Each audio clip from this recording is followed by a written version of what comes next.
Hi, my name is Tyler Ryan, and today we're going to talk about the gift giving guide. The first two areas we're going to visit in regards to the gift giving guide will be in regards to students, and the second will be in regards to staff. Talking about students, the two main areas would be incentives for fundraising and then awards for special achievement. Talking about the staff, there's going to be three areas. First being the all staff gifts, fundraising incentive gifts, and then the third area is a bit of a carryover between both students and staff because it obviously pertains to both in the special effort gift. And talking about student gifts, the first area we're going to visit would be fundraising incentive gifts. A great example of this is, the top seller gets a jacket, or trying to motivate students to go out and sell more items. This needs to be done when you have gifts involved only given to the students who participated. Obviously, it doesn't make a lot of sense to award students that did do nothing, and so we need to try and keep those incentives aimed at the students that participated in the fundraising. It should be purchased with funds raised by the student group, so you shouldn't pull from another fund to pay for gifts to supplement this. So that's definitely an area you need to be aware of, and it should not favor a group of students over another. So we obviously don't want to do a football fundraiser and then have that benefit the track team. So keep it within the group or the organization that's doing the fundraising. Second area would be special achievement gifts.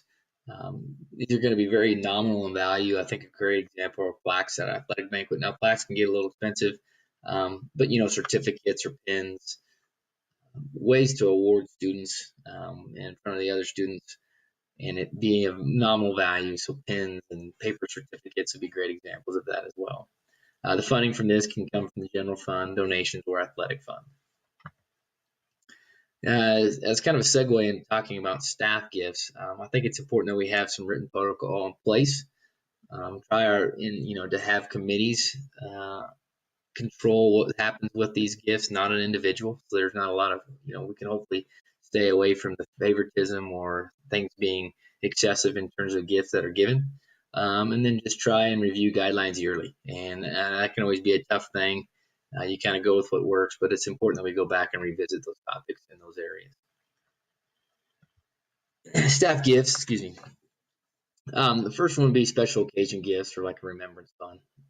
A lot of times if there's a new child, people might use those funds to give a gift card or send a condolence card if there's a death in the family or those types of things. And we need to keep in mind that those things need to be reasonably priced.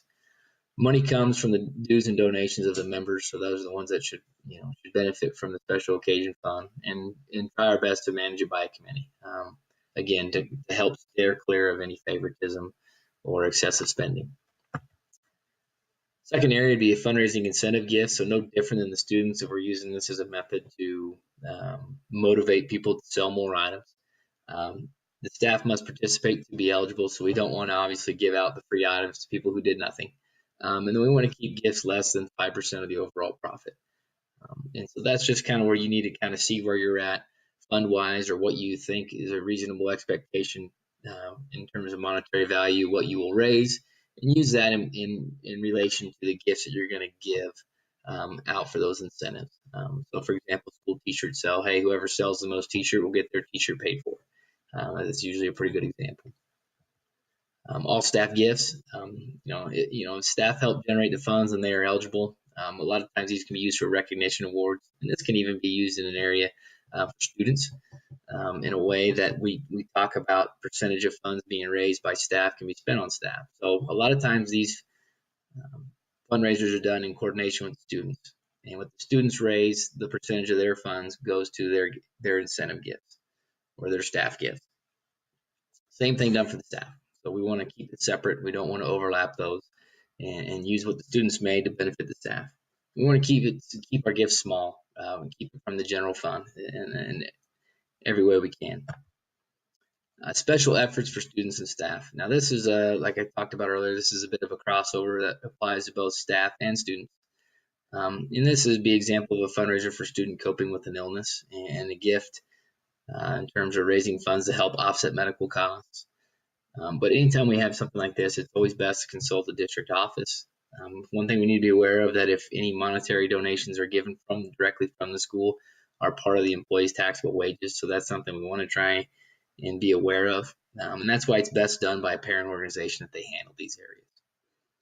So this is a brief summary of the gift giving guide. The resources found here that talk about it: School Money Matters, a handbook for principals. So thanks for your time.